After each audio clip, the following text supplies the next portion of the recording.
I tried to start doing this video a couple of days ago, and it was pouring with rain, and while the sound in here was amazing in person, the video it was just overpowering.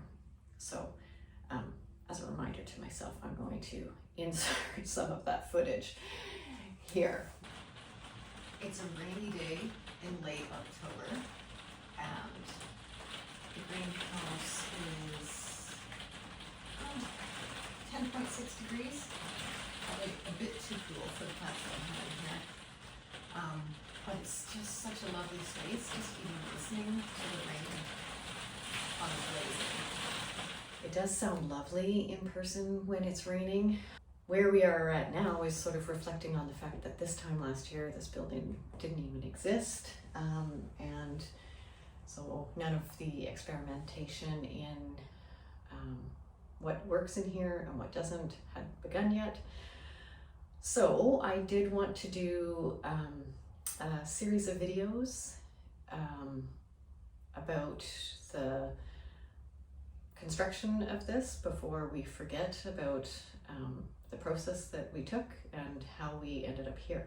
And in April 2024, Mike finished his shed. We call it Fred's shed because that is where our docking station for our Husqvarna automower is. So Mike completed his shed and then decided that he wanted to start the process of building the greenhouse. We've talked about having the greenhouse more or less since we purchased this property. Initially, there was actually a shed in this location. It was larger than the greenhouse is now. There was also the pump, the well and the pump, and our irrigation system is there. I'm pointing to where it is now incorporated into this building. Anyway, the first stage was the removal of the existing shed and clearing out that area.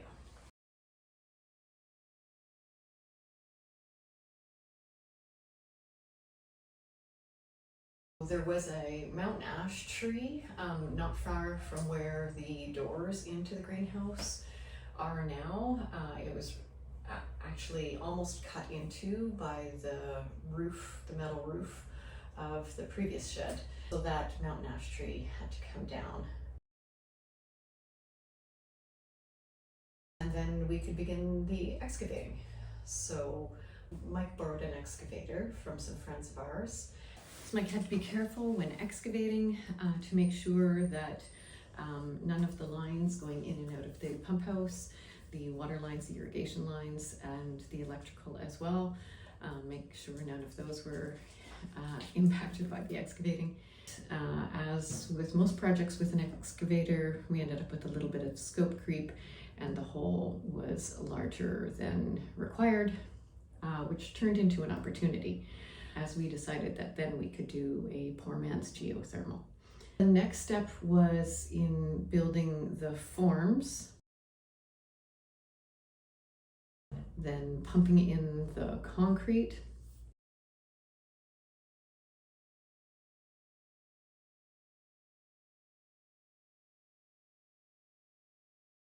and then the backfilling could begin.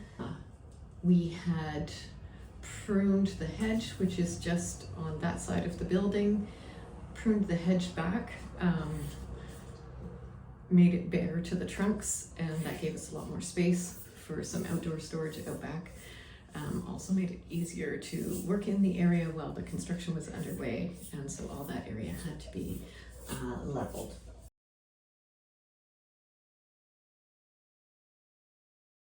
We had an existing rock path that went to the previous shed, and so we had to figure out how to get from the elevation of where the floor would be in the greenhouse in line with the existing pump house down to the existing rock path. without redoing the entire thing. And then it was on to installing the poor man's geothermal. A friend gave us, I think it was 150 feet of tubing, and that tubing was laid, all the lines were laid, and then we connected them so it's a continuous circuit that comes out the floor and goes up. And there's a fan on the top, and then over on the opposite side of the building, it also comes out of the floor, and there is just a vent on the top of that to keep things like Maggie's balls from going inside the tubing there. Once the piping was laid underneath what would be the floor, we had a gravel truck come by. We cut a hole in the hedge, and we had gravel shot through the hedge on top of the piping.